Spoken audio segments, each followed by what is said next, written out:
Bismillahirrahmanirrahim. Alhamdulillah, alhamdulillahilladzi ja'ala taqwa asasal khairat wa sulamas sa'adat wa ra'sad darajat wa sahhalaha ala arbabil inayat alladzina arahumul husna fil hayati wa ba'dal mamat fajahadu anfusahum fi ta'ati wal ibadat wa sallama tasliman wa sallallahu ala sayyidina Muhammadin afdhalus salawat wa ala alihi wa sahbihi a'immatil qadat wa sallama tasliman katsira ila yaumil miqat amma ba'd. Pertama-tama yang saya hormati dan saya muliakan panitia komunitas sahabat hijrah seiman dan juga saya berterima kasih kepada para panitia dan kepada semua jajaran yang telah memberikan kesempatan saya untuk mengisi di kajian ini, dan juga saya berterima kasih kepada mereka yang telah menyediakan semua ruang untuk berjalannya acara ini. Mudah-mudahan dengan keikhlasan mereka, dengan niat mereka semua, komunitas ini akan terus lanjut, terus menjadi lebih besar lagi, dan terus menyebarkan kebaikan dan ilmu-ilmunya lebih luas lagi dari ujung ke ujung, dari Indonesia Timur terus menyeluruh. Mudah-mudahan dengan sebab itulah mereka mendapatkan syafaat baginda Nabi Muhammad SAW. Dan kemudian juga yang saya hormati, saya muliakan semua para anggota, semua yang hadir pada malam hari ini di acara kajian ini. Pertama-tama, puja-puji syukur kita panjatkan kepada Allah Subhanahu wa taala, Tuhan tunggal, Tuhan semesta, Tuhan yang mengatur perpindahannya antara siang dan malam.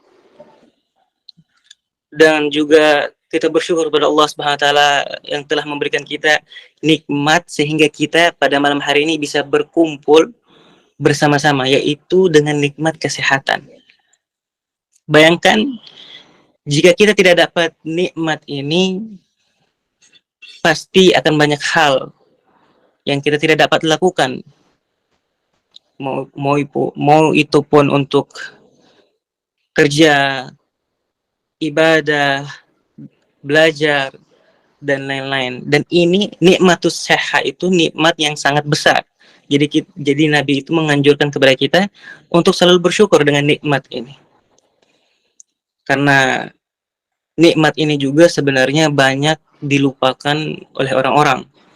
Disebutkan di dalam suatu kitab, di dalam kitab Majmu' karya daripada Al-Habib Abdullah bin Husain bin Tahir Ba'alawi, di situ tertulis ni'matani maghbun katsirun minan nas indan nas. Ada dua nikmat yang sering orang lupakan, yaitu nikmatus sehat dan nikmatul faragh, nikmat kesehatan dan nikmat waktu. Jadi kita harus sering-sering bersyukur dengan nikmat ini. Kemudian tak lupa pula kita kirimkan salam, kita haturkan salam cinta, salam kasih pada junjungan kita baginda Nabi Muhammad SAW, Nabi, pemimpin daripada para nabi. Mudah-mudahan dengan adanya kajian ini, kajian ilmu ini, kita dicintai oleh Nabi dan kita menjadi golongan yang paling dekat dengan Nabi Muhammad SAW. Baik, alhamdulillah juga sekarang kita sudah berada di kajian. Sebelum kita masuk ke pembahasan ke dalam tema meraih pahala tanpa batas, sedikit saya ingin menjelaskan untuk saya khususnya dan untuk kalian para teman-teman secara umum. Yaitu peringatan untuk selalu hadir ke majelis-majelis ilmu ataupun zikir, untuk hadir juga di kajian ini. Karena bayangkan kalau kita tidak hadir kajian, zikir pun ilmu seperti ini, kenapa bisa seperti itu? Hati kita akan mati. Ada dikatakan, ada diriwayatkan, uh, hati kita itu kal jasad, seperti tubuh. Yang mana kalau tubuh kita ini tidak makan selama 3 hari, apakah kita akan hidup? Tidak, kita bisa mati. Begitu juga al-qalb, hati kita. Jika hati kita tidak makan, maksudnya apa yang dimaksudkan sini tidak makan? Tidak makan itu hati kita tidak mendapatkan ceramah, tidak mendapatkan nasihat-nasihat agama, tidak mendapatkan ilmu-ilmu. Jadi hati kita juga bisa mati. Kalau hati kita sudah mati, segala sesuatu keburukan itu gampang datang kepada kita. Jadi untuk menghindari hal-hal seperti itu, mari kita selalu datang ke kajian-kajian seperti ini, sehingga kita selalu ingat kepada Allah Subhanahu wa Ta'ala, selalu ingat kepada perintahnya, selalu ingat kepada larangan-larangannya. Dan juga fadilah, keutamaan kita hadir ke majelis seperti ini, ke perkumpulan komunitas seperti ini. Ada salah satu riwayat, salah satu perkataan daripada Al-Habib Ahmad bin Hasan Al-Attas. Beliau mengatakan, ma yu'qad majlis ilm au dzikri lillah illa wa ansha'allahu min dhalikal majlis sahabatan bayda fayasuquha ila qaumin lam ya'malu khairan qad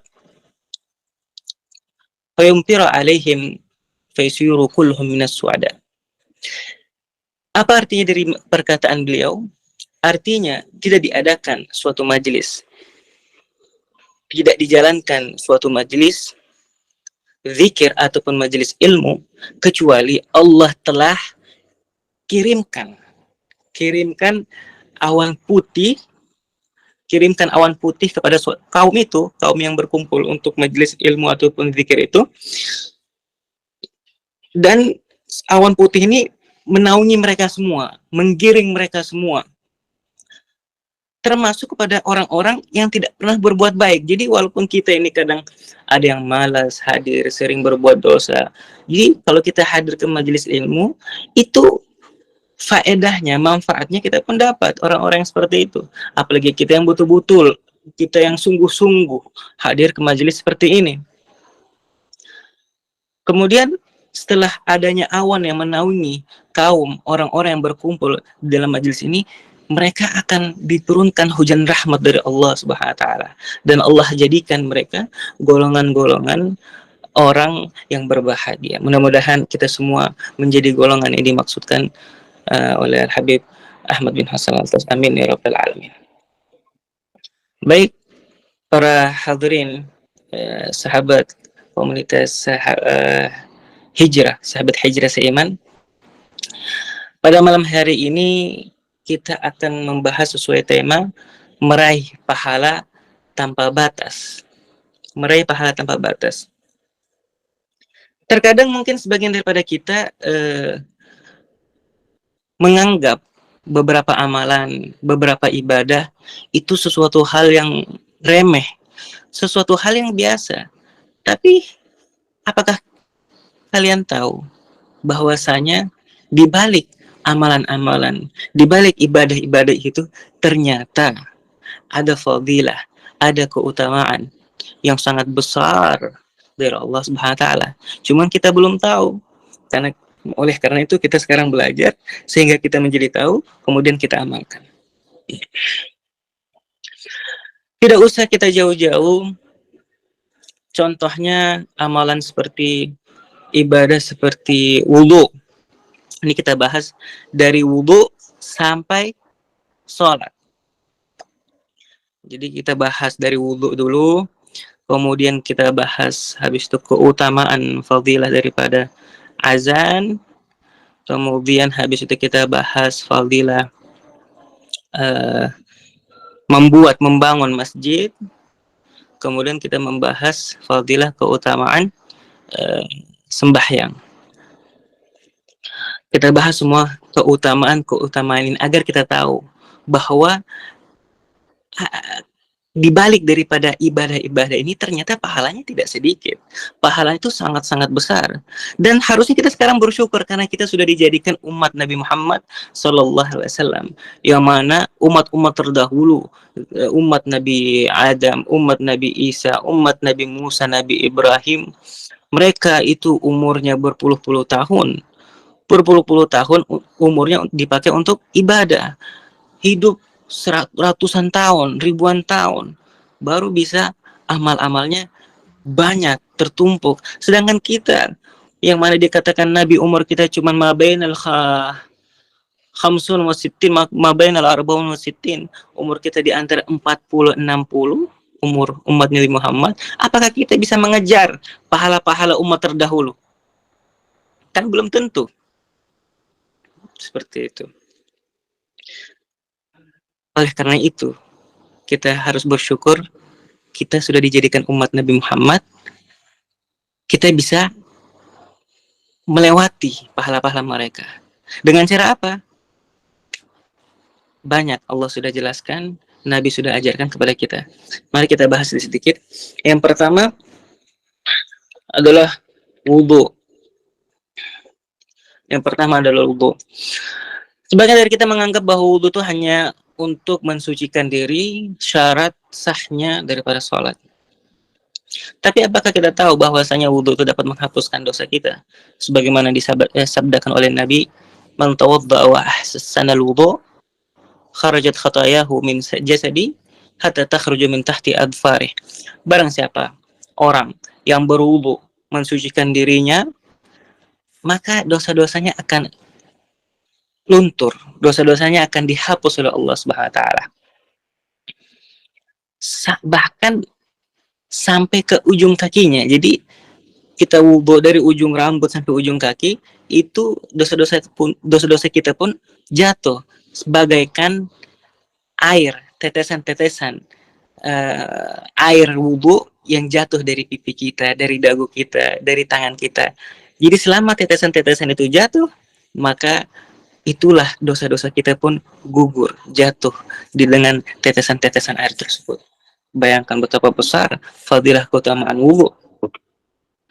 Dan juga diriwayatkan dari Abi Hurairah, sahabat Nabi Muhammad SAW, Nabi Muhammad bersabda, barang siapa orang dia berwudhu, dia membersihkan, dia membasuh tangannya, membasuh mukanya, membasuh kakinya, maka dosa-dosa dari matanya, dia mungkin pernah melihat sesuatu yang tidak seharusnya, melihat yang haram, tangannya, kakinya, maka semua yang dia basuh itu dosanya pun akan luntur. Itu fadilah, keutamaan daripada wudhu. Terkadang kita sebagian dulu, wudhu asal-asalan, wudhu tinggal selesai, kita tidak tahu itu sah atau tidak, kita lanjut aja sholat. Begitu. Kita harus fokus dari awal, dari wudhu. Ketika sudah mau wudhu, kita harus fokus. Kita pikir bahwa kita menghadap siapa? Menghadap Allah Subhanahu wa taala. Siapa tuh Allah? Al-Khaliq. Khaliq apa artinya? Pencipta. Siapa? Allah menciptakan siapa? Makhluk. Makhluk itu apa artinya? Yang dicipta. Siapa yang dicipta? Kita semua. Manusia, hewan, alam, dunia. Kita semua diciptakan oleh Allah Subhanahu wa taala. Bayangkan kita bertemu sang pencipta, tapi kita tidak fokus, tidak khusyuk dari awal. Jadi dari wudhu pun kita sudah harus khusyuk. Kita serahkan hati kita, pikiran kita untuk menghadap siapa? Menghadap Tuhan semesta alam, yaitu Allah Subhanahu wa taala. Begitu. Jadi kita perbaiki wudhu kita. Itu baru dari wudhu. Kemudian setelah wudhu, yang kedua, keutamaan fadilah daripada azan. Maupun orang yang mengumandangkan azan, fadilah orang yang melantunkan azan ataupun orang yang mendengarkan azan. Ini kita bahas sekarang.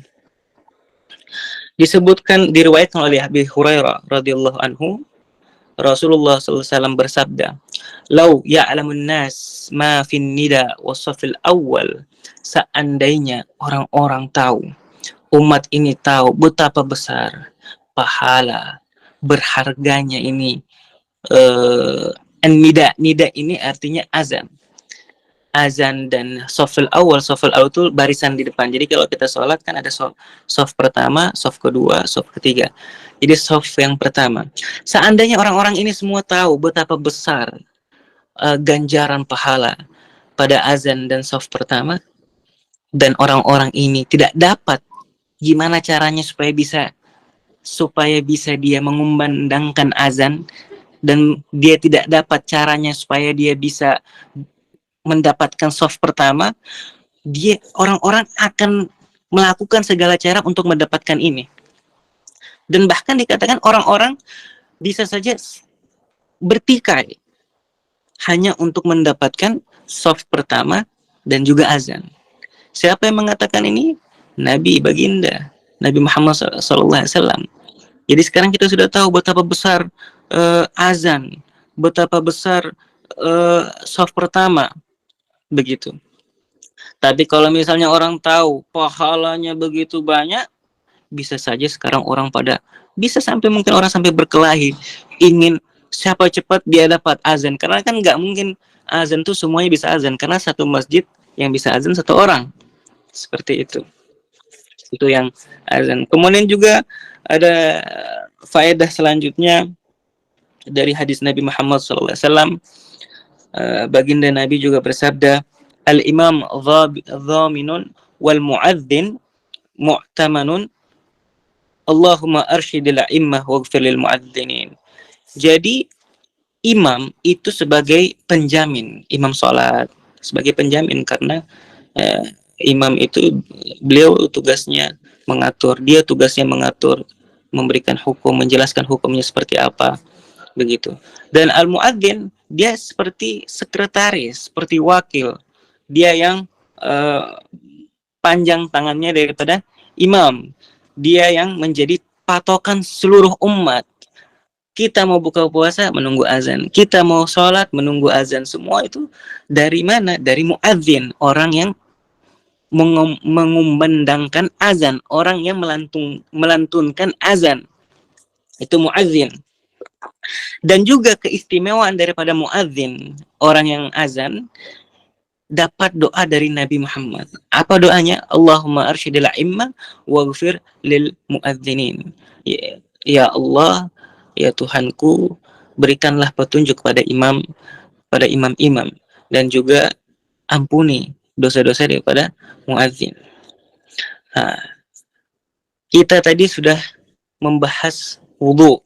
Dari wudu saja dosa-dosa kita sudah gugur, dosa-dosa kita luntur dari tetesan air yang jatuh dari anggota tubuh yang wajib kita sucikan tadi, muka, tangan, rambut, telinga, kaki, dan lain-lain. Kemudian azan. Sekarang kita lanjut lagi fadilah orang yang mendengarkan azan. Tadi kan sudah orang yang berwudu, kemudian orang yang azan, sekarang orang yang mendengarkan azan. Apa fadilahnya? Apa keutamaannya? Sayyidina Umar bin Khattab meriwayatkan dari Nabi Muhammad SAW, barang siapa orang yang menjawab azan, Allahu Akbar, kita jawab Allahu Akbar. Asyhadu an la ilaha illallah, kita jawab juga. Asyhadu anna Muhammadar Rasulullah, kita jawab juga, sampai di akhir kata Nabi apa? Dakhalal jannah, akan masuk surga. Dari azan saja kita jawab.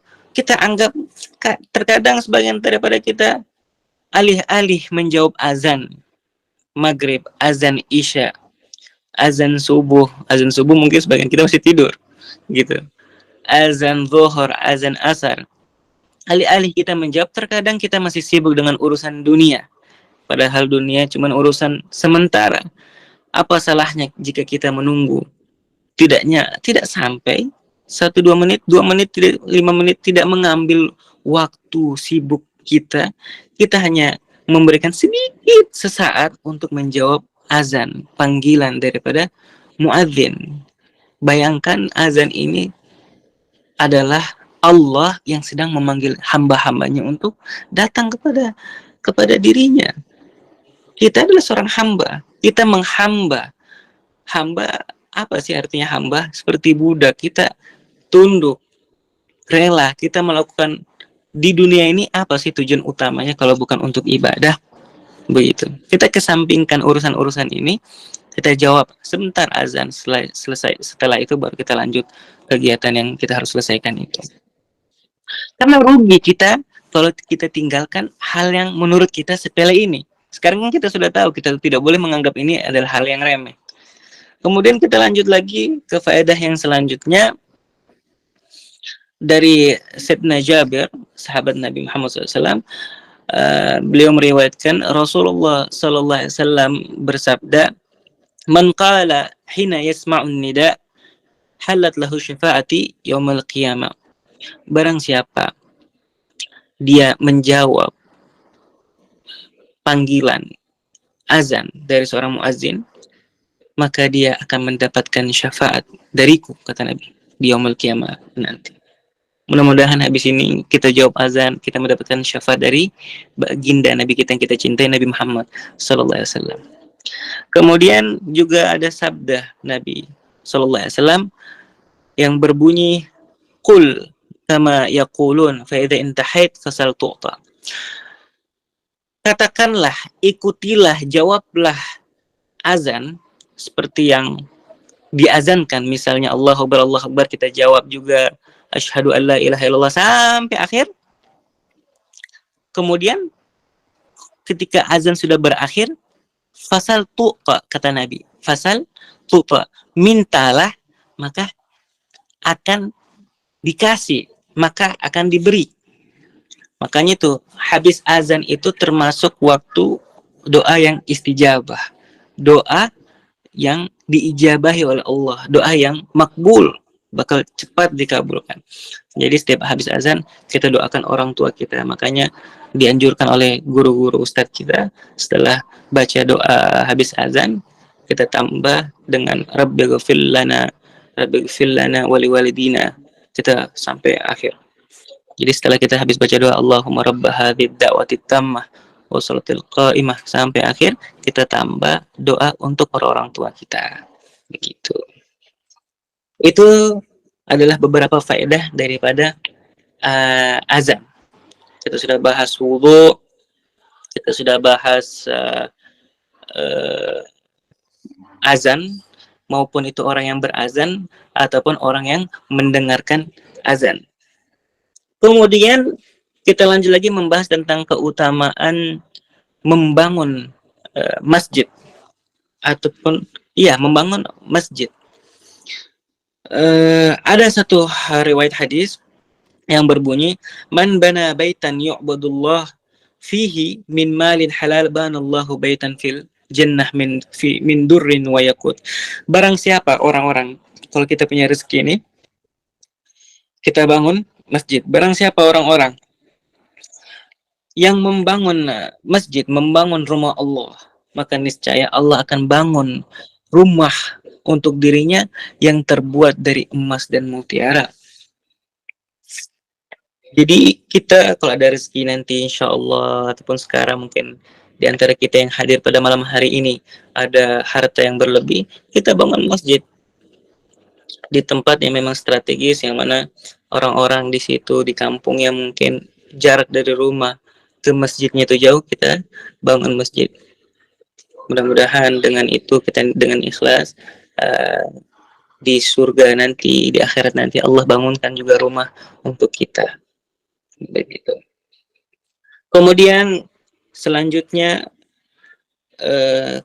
fadilah, keutamaan orang yang membangun masjid ataupun orang yang berhubungan tentang masjid adalah ini sabda Nabi Muhammad SAW, barang siapa man kharaja min baitihi mutatahhiran, barang siapa yang keluar rumahnya dia dalam keadaan suci, sudah dalam keadaan wudu gitu, ila salatin maktubah fa ajruhu ka ajril hajjil muhrim. Jadi barang siapa orang yang keluar dari rumahnya dalam keadaan berwudu, sudah suci, dan dia ingin menunaikan sholat di masjid, maka dia akan mendapatkan pahala seperti pahalanya orang haji. Bayangkan, orang haji itu pahalanya besar. Kita saja sholat di Mekah Al-Mukarramah, kita di Masjidil Haram, itu kita sekali sholat di sana pahala kita 1000 kali lipat. Kalau di Masjidil Nabawi kita sholat di sana pahala kita setengahnya, 500 pahala. Ada nasnya, ada riwayat hadisnya. Seperti itu. Baru kita seakan-akan kita haji di sana. Berapa pahala kita? Apakah sampai di sini kita masih mau meremehkan dengan hal-hal yang seperti itu? Begitu. Daripada kalau kita misalnya sekarang ataupun nanti punya uang banyak, mau beli ini, mau beli yang tidak ada manfaatnya, mobil, mungkin dia sudah punya mobil 2 atau 3, mau beli lagi mobil. Dia mungkin sudah punya rumah 3, 4, dia mau beli lagi rumah. Mending harta-harta itu yang berlebih kita sedekahkan, kita jadikan masjid, dan mudah-mudahan kita mendapatkan ganjaran dan diterima amalan kita itu. Mudah-mudahan kita termasuk orang-orang yang dermawan, orang-orang yang dekat kepada orang-orang yang saleh, orang-orang yang suka, yang hatinya dan hatinya itu lapang, suka memberi.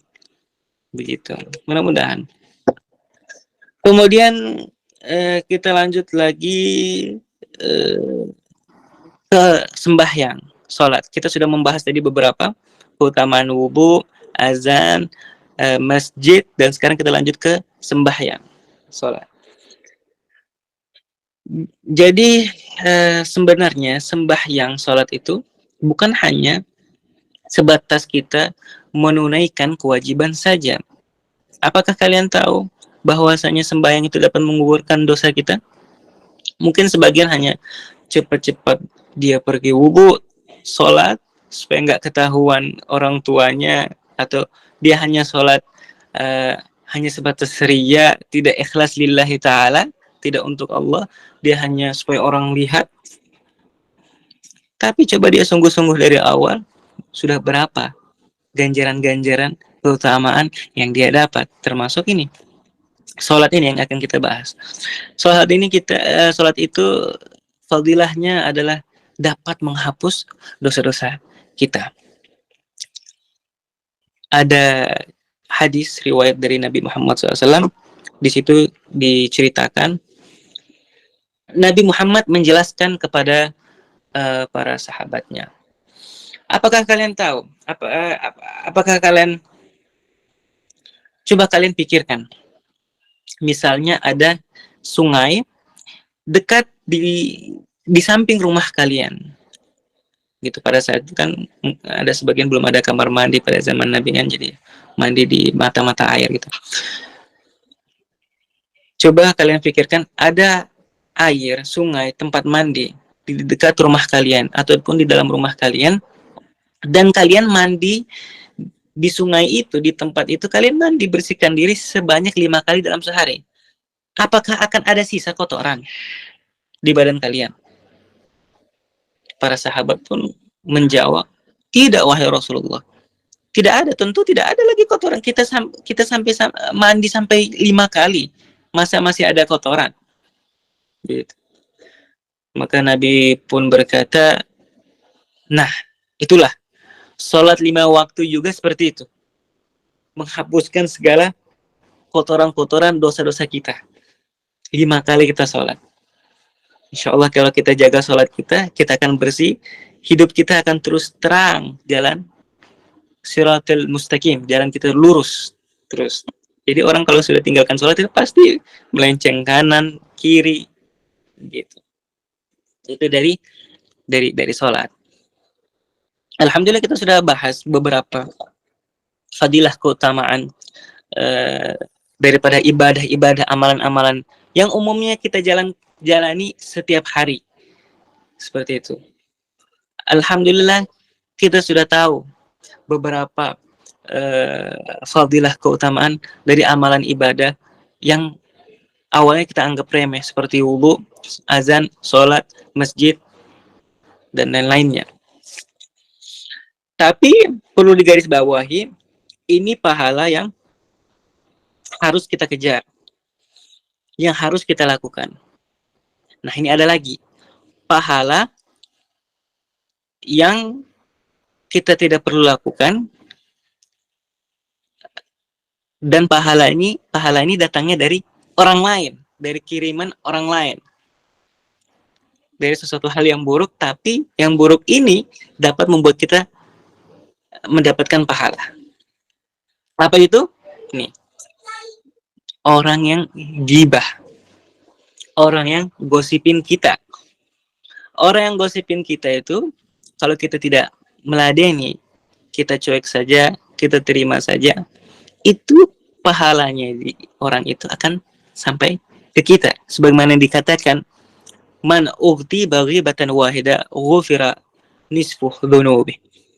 Barang siapa ada orang yang menggibah, orang yang gosip, barang siapa orang yang gibah satu saja gosip, maka orang yang digibahi, orang yang digosipin ini, dia mendapatkan ampunan dosanya setengah daripada dosanya. Begitu. Kemudian juga diceritakan dari Al-Imam Hasan Al-Basri. Imam Hasan Basri ini seorang tabi'in. Jadi suatu hari beliau ini, ada orang datang ke beliau bilang, ya Imam, kamu tuh digosipin loh. Kamu tuh dibilangin gini-gini, sesuatu hal yang buruk. Ghibah itu kita, apa maksudnya ghibah? Tunggu, jangan nanti aku lanjut, kita yang lainnya pada nggak paham. Ghibah itu adalah ketika ada orang lain membicarakan kita dari belakang, dan kita tidak suka dengan hal yang mereka bicarakan. Itu namanya ghibah.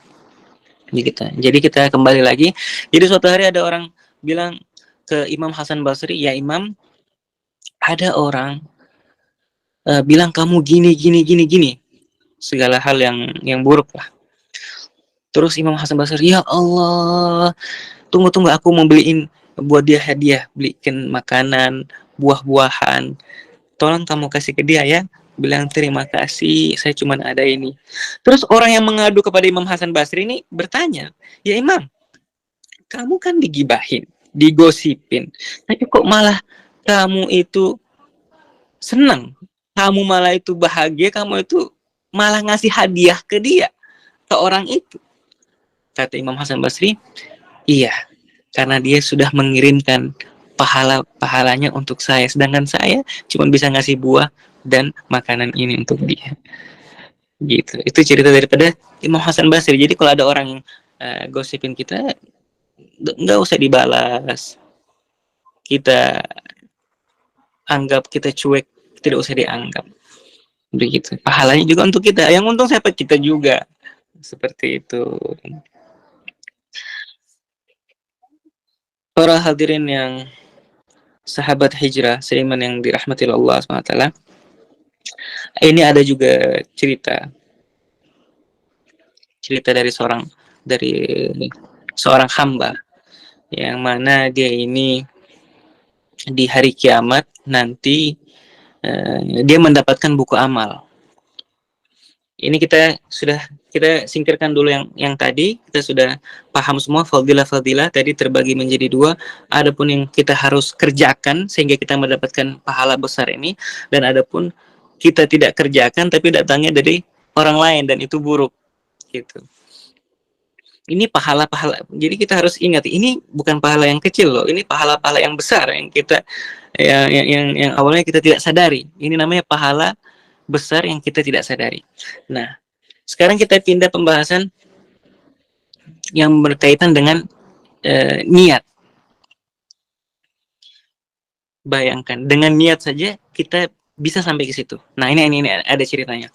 Jadi ada seorang hamba di hari akhir nanti, di hari kiamat nanti.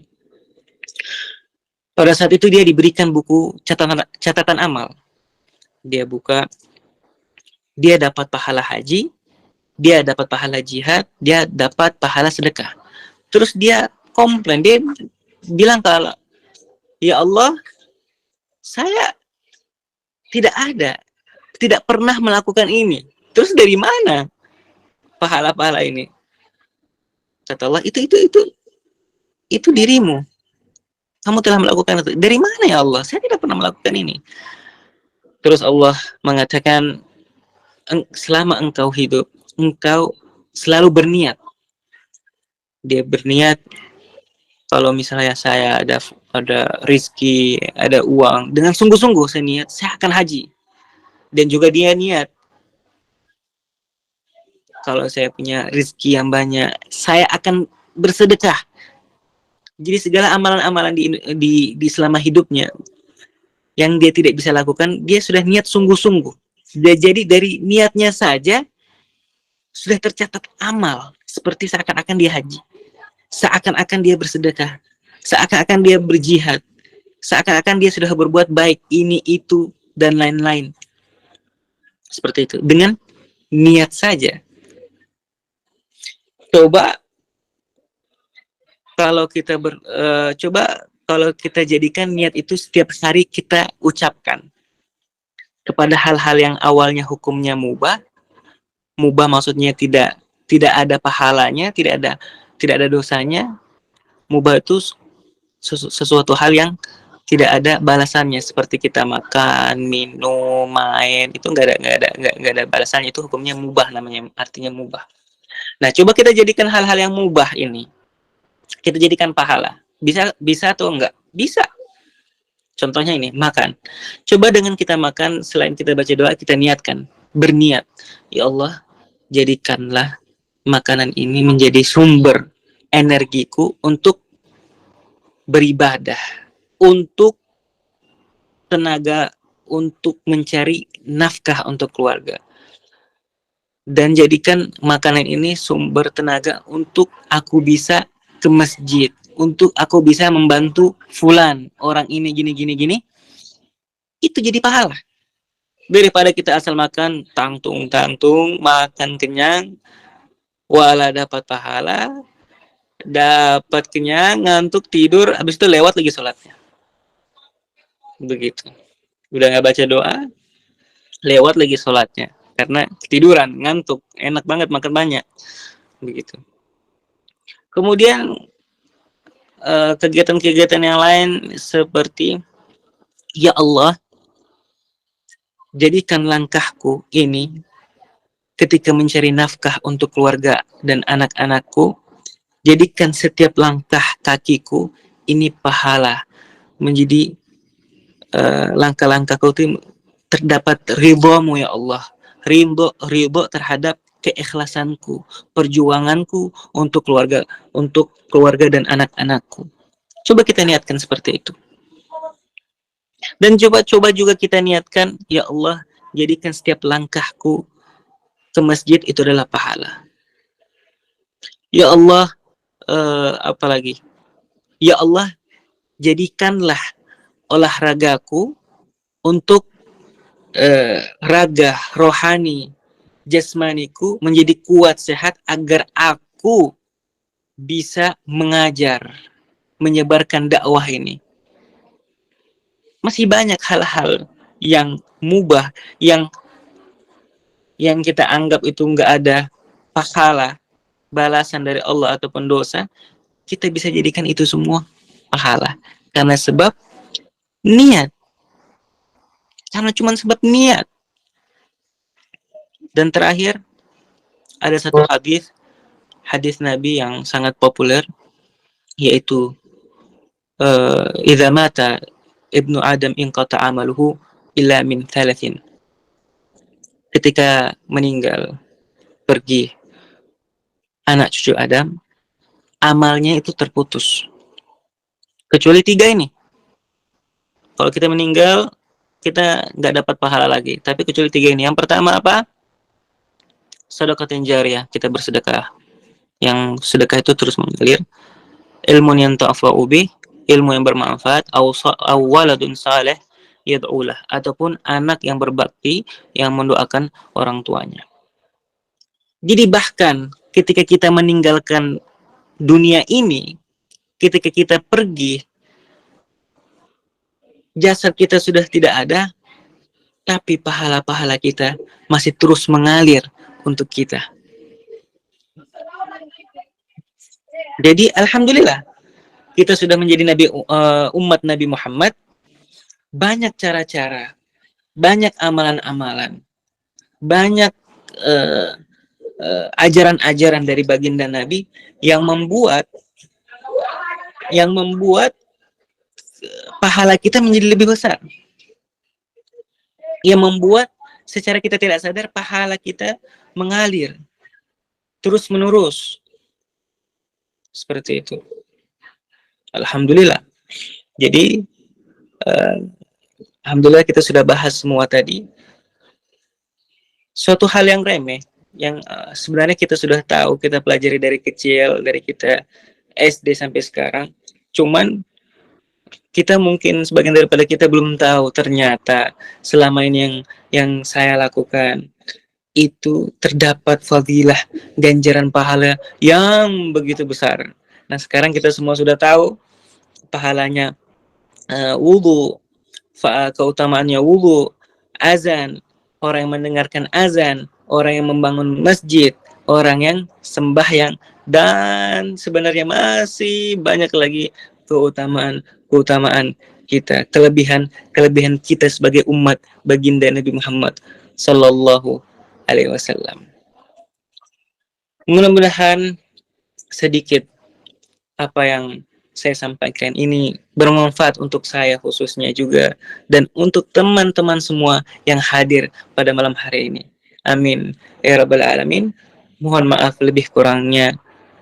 Sekian dari saya. Assalamualaikum warahmatullahi wabarakatuh. Waalaikumsalam warahmatullahi wabarakatuh. Warahmatullahi wabarakatuh.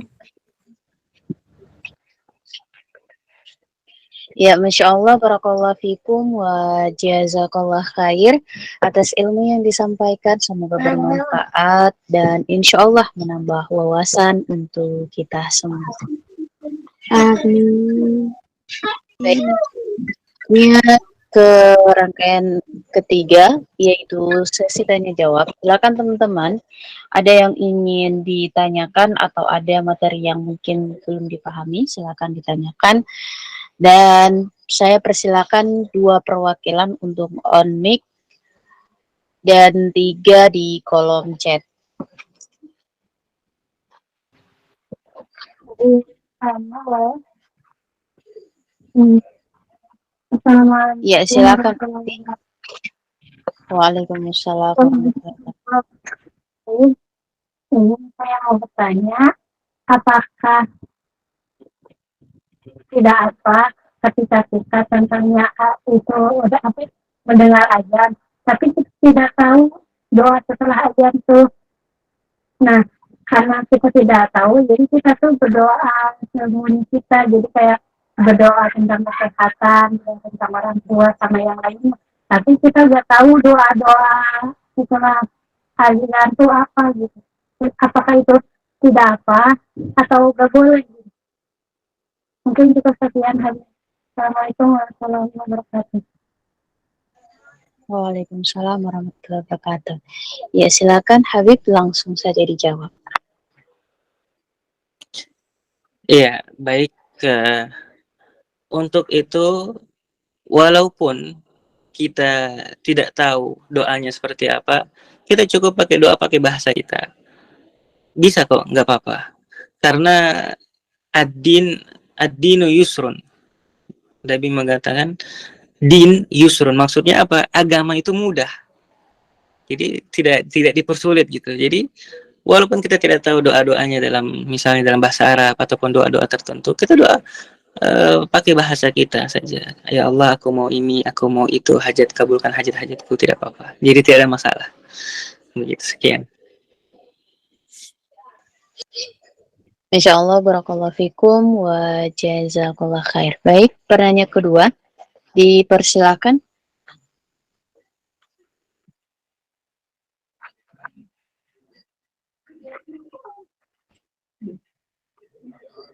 Aki Ridwan Rudi tadi mengangkat tangan, silakan.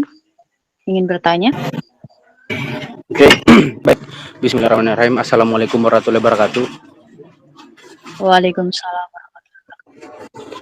Jadi singkat saja, pertanyaan saya di lingkup ini ya, di tata cara wudhu. Karena lagi-lagi jujur, saya di sini awal ingin betul-betul mengetahui Islam ya, khususnya di wudhu dulu ya. Karena yang tadi sempat dibahas. Pertanyaan saya begini, Kak. Dalam tahap berwudhu ini ya, ada berapa tahap itu, mulai dari tangan, mulut, muka, sampai seterusnya. Sedangkan yang saya temui di surah Al-Maidah ayat 6, itu cuma ada 4 bagian. 4 bagian tubuh yang dibasuhi dan bukan dibasahi ya. Nah, jadi minta maaf sebelumnya, mungkin yang pertanyaan saya itu apa yang menimbulkan sehingga jumlah yang ada di Al-Quran, khususnya di ayat itu, di surah Al-Maidah ayat 6, melebihi apa yang sekarang kita lakukan. Ada tangan, mulut, wajah, intinya di surah Al-Maidah itu mengatakan 4, sedangkan yang kita lakukan itu lebih dari 4. Itu saja dulu, mohon ditanggapi, karena betul-betul saya masih bingung terhadap ini. Apakah kita yang betul-betul menyesuaikan yang dikatakan dalam Al-Quran atau yang kita pelajari selama SD sampai sekarang. Sekian dan terima kasih. Wassalamualaikum warahmatullahi wabarakatuh. Waalaikumsalam warahmatullahi wabarakatuh. Dipersilakan Habib, langsung dijawab. Ya, baik. Wah, Masya Allah, ini pertanyaannya bagus ini dari Muhammad Ridwan. Mudah-mudahan tetap Allah berikan dia semangat untuk belajar lebih dalam lagi. Amin. Jadi untuk yang di Al-Quran, memang segala macam ilmu itu semuanya berasal dari Al-Quran. Semua berasal dari Al-Quran secara ijmal, secara global. Dan ulama-ulama sudah sudah memperdalam ilmu-ilmu itu. Ulama-ulama tidak mengeluarkan pendapat, tidak mengatur tata cara itu, kecuali mereka telah melalui banyak tahap-tahap, fase-fase, kemudian barulah mereka keluarkan hukum, barulah mereka keluarkan ini tertibnya, ini tata caranya, ini aturannya. Seperti itu. Karena terkadang di Al-Quran Allah bahas misalnya satu kalimat Alif Lam Mim. Dari Alif Lam Mim saja itu mengandung makna yang besar, dari tafsirnya, dari ulumul Qur'annya, dan lain sebagainya. Dan banyak ulama menafsirkan artinya seperti ini, baru mereka musyawarah, berkumpul, oh jadi arahnya ke sini, kemudian terciptalah hukum itu misalnya. Seperti itu kalau di dalam Al-Quran. Makanya Al-Quran cuman 30 juz. Kalau mau dijelaskan semua dalam Al-Quran, mungkin bisa jadi 100 juz. Begitu. Jadi cukup Allah buat Al-Quran itu jadi 30 juz secara global. Para nabi, sahabat, tabi'in, dan setelah-setelahnya, ulama, mereka inilah yang lebih menjelaskannya lebih detail lagi kepada umat manusia ini. Seperti itu. Memang yang 4 ini dari Al-Quran, sisanya semua dari tambahan daripada hadis sunnah Nabi Muhammad Sallallahu Alaihi Wasallam. Gitu. Nanti di situ ada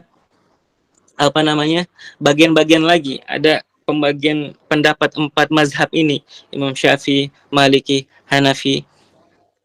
Ada yang mengatakan bahwasanya rambut membasuh rambut itu cuman sehelai aja, seperti kita Imam Syafi'i. Kita kan mazhab Syafi'i rata-rata di Indonesia, ada yang wajib sampai semua rambut tuh kena gitu. Itu ada beberapa perbedaan pendapat di situ, dan itu tidak ada masalah, semua betul begitu, karena kita mayoritasnya mengikuti mazhab Syafi'i, kita ikut itu pendapatnya, tidak ada yang salah.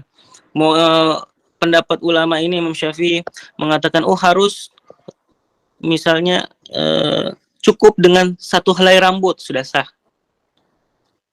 Ada yang mengatakan harus seluruh rambut, sah semua sah, tidak ada yang salah kepada mereka, karena mereka sudah berijtihad, sudah bersungguh-sungguh untuk mengeluarkan pendapat itu. Jadi kalau misal di akhirat nanti benar pendapatnya mereka, Imam Syafi'i, Imam Malik, dapat 2 pahala. Kalaupun misalnya nanti itu pun salah, mereka tetap dapat pahala, tapi pahalanya 1. Jadi tidak ada dosa. Gitu. Seperti itu. Jadi ada beberapa kewajiban-kewajiban itu di Al-Quran, misalnya 4 atau 5 atau 6. Nah, sisanya itu sunnah daripada Nabi, tambahan daripada Nabi. Ini sunnahnya, tambah telinga seperti ini, sunnahnya begini, dan lain sebagainya. Dan itu semua sudah tersusun di dalam suatu ilmu. Nama ilmunya apa? Fikih. Kita belajar fikih, enaknya kita ini sekarang semua kita pelajari sudah ada. Fikih tentang bab sholat, niatnya seperti ini, sholatnya seperti ini, rukunnya seperti ini, dari takbir sampai salam, begini, semua sudah ada. Sekarang ini kita tinggal mencomot, buah-buahnya sudah ada. Buah-buahnya ini sudah ada. Itu ulama-ulama sudah mengumpulkan, jadi beberapa kitab sudah ada. Jadi kita tinggal ambil. Alhamdulillah sekarang sudah cukup. Jadi kita tinggal langsung menyerap semua ilmu-ilmu itu. Sekian dari saya. Ya, Masya Allah, barakallahu fikum, wa jazakallah khair atas jawabannya. Untuk yang di bagian on mic, saya cukupkan. Saya beralih ke kolom chat. Ada banyak ya pertanyaan, tapi saya hanya mengambil 3 saja. Izin Ustadz, izin Habib untuk saya membacakannya. Assalamualaikum warahmatullahi wabarakatuh. Dari Ukti Amira. Afwan Habib, izin bertanya. Saya pernah dengar kalau yang mendapatkan keutamaan saf pertama itu sebaiknya untuk yang ikhwan, sedangkan yang akhwat itu sebaiknya saf belakang. Apakah itu benar Habib? Syukran. Silakan dijawab. Syukran. Iya, baik. Jadi iya, untuk kalau dalam sholat itu kan biasa dipisahkan, jamaah laki-laki di depan biasa, terus habis itu ditirai jamaah perempuannya di belakang gitu. Jadi kita tinggal kiaskan saja, kita samakan. Kalau laki-laki kan softnya paling depan tuh dekat imam, kalau perempuan di belakang tapi dia softnya paling depan tapi di bagian perempuan gitu, jangan dia masuk ke tempat jamaah laki-laki gitu, seperti itu. Jadi sebenarnya itu mungkin ada salah pahamnya kita di situ. Bukan berarti misalnya soft paling akhir berarti nanti kalau gitu ceritanya perempuannya paling akhir, misalnya ini tempat bagian perempuan ya, setelah disatir dibuat penghalang, nanti jadinya gini dong, jamaah perempuan nggak mau ada yang paling depan, nanti yang depan, soft depan tuh kosong semua kan gitu. Jadi nanti nggak ada penuh-penuh, jadi semua mau merebut di soft belakang. Saya mau lambat aja, tiba-tiba sudah assalamualaikum udah selesai sholat. Jadi tidak seperti itu. Jadi tetap soft paling depan tapi sesuai ya, di tempat laki-laki tempatnya laki-laki, perempuan di tempatnya perempuan. Sekian.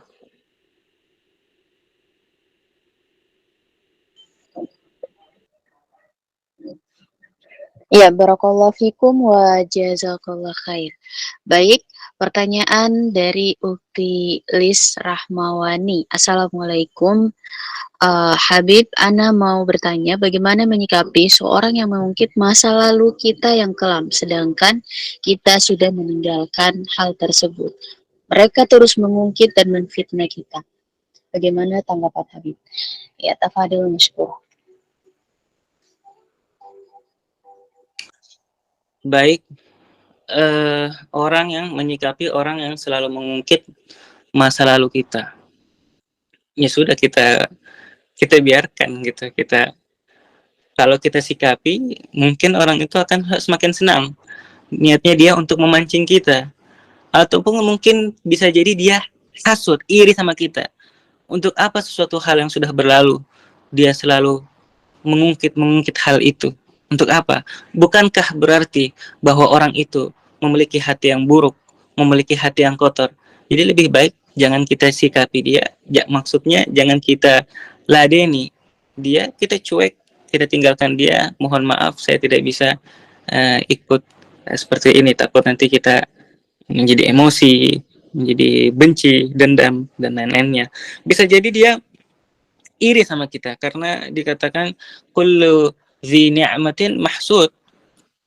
Jadi segala sesuatu orang yang mempunyai kelebihan, ada nikmat, dia bisa saja hasut, iri sama kita. Bisa mungkin ketika kita masa lalu ini kita biasa aja mukanya, sekarang kita jadi glow up gitu, menjadi lebih baik, kita iri.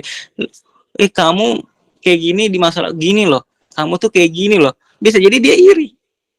Emang begitu. Setiap ada orang yang mendapatkan nikmat, pasti ada aja orang iri. Ada aja orang-orang yang nggak suka sama kita. Jadi itu suatu hal yang biasa. Nabi aja yang manusia, insan, sempurna, mulia seperti itu, masih aja ada orang yang nggak suka, orang yang benci. Apalagi kita manusia biasa. Apapun, segala sesuatu kekurangan yang muncul daripada diri kita, pasti ada aja orang yang akan mengungkapkan itu, orang yang mengungkit itu dan menyebarkan luas aib-aib dan kekurangan kita. Jadi kita jauhi orang yang seperti itu, kita biarkan. Sekian. Ya, barakallahu fikum wa jazakallahu khair. Perwakilan pertanyaan terakhir saya ambil dari Aki Yogi. Mungkin ini Habib agak keluar dari pembahasan, tapi pertanyaan ini banyak dibutuhkan jawabannya dari kalangan anak muda zaman sekarang. Baik, Assalamualaikum warahmatullahi wabarakatuh. Habib, kenapa adab lebih didahulukan daripada ilmu, sedangkan surah pertama yang turun itu Iqra, bacalah, yang artinya belajar. Jadi antara adab dan ilmu lebih utama yang mana, Habib? Pertanyaan ini sudah banyak saya bertanya kepada orang tua, orang tahu, ya, atau lebih dari ilmunya, namun belum puas atas jawabannya. Ya, tafadhal mashkura. Baik, mana sih yang lebih utama? Ilmu atau adab? Dua-duanya utama. Dua-duanya penting. Tidak bisa kita pisahkan. Karena itu bagaikan sayap kanan dan sayap kiri. Jadi begini, mana yang lebih utama, adab atau ilmu? Kalau kita bilang adab itu lebih utama, apakah kita bisa beradab kalau kita tidak punya ilmu? Kalau kita tidak tahu ilmunya, apakah kita bisa beradab? Tidak juga. Terus kalau misalnya kita bilang yang lebih utama adalah ilmu, apakah ilmu kita akan bermanfaat, teramalkan dengan baik kalau kita tidak punya adab? Seperti itu. Jadi kedua hal ini penting, ilmu dan adab. Sampai-sampai ada syair kebetulan dari kakek saya sendiri, Al-Habib Idrus bin Salam Al-Jufri. Beliau melantunkan syair yang beliau buat. Apakah syair itu? Syairnya yang berbunyi bil ilmi wal akhlaqi idrakul muna in rumta ilman la takun mutakabbira. Dengan ilmu dan akhlak dan adab, dengan ilmu dan akhlak, engkau akan mencapai cita-cita, akan tergapai cita-cita. Jadi dengan ilmu harus juga dan akhlak akan tergapai apa yang kita inginkan. In rumta ilman la takun mutakabbira. Jika kamu ingin menginginkan ilmu, maka janganlah sombong. Gitu. Itu arti daripada syair itu. Jadi tetap kita jaga ilmu sama adab. Ada ilmu, kita tahu adabnya, diamalkan. Gitu. Sekian dari saya. Masya Allah, barakallah fikum wa jazakallah khair. Baik, untuk sesi tanya jawab kami cukupkan. Lanjut ke closing statement. Dipersilakan Habib untuk memberikan kata-kata motivasi ataupun nasihat kepada kita semua.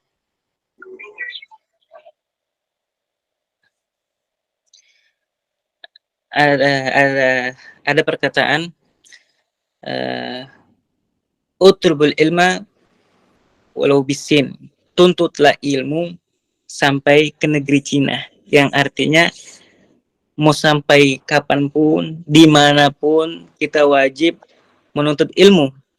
Utlubul ilma minal mahdi ilal lahdi, kita menuntut ilmu dari lahir sampai ke liang lahat, dari kita hidup sampai kita mati. Itu untuk kita semua. Sekian. Masya Allah, barakallahu fikum wa jazakallah khair. Baik, selanjutnya doa. Lagi-lagi kami persilakan kepada Habib untuk memimpin doa. Tafadhol maskura. Al-Fatihah ila hadar Rasul wa tamami kulli sul wa ila su'ala hadar jamil ulama. Al-Fatihah. A'udzu billahi minasyaitonir rajim. Bismillahirrahmanirrahim. Alhamdulillahi rabbil alamin arrahmanir rahim maliki yaumiddin. Iyyaka na'budu wa iyyaka nasta'in. Ihdinas siratal mustaqim. Siratal ladzina an'amta 'alaihim ghairil maghdubi 'alaihim waladdallin. Amin.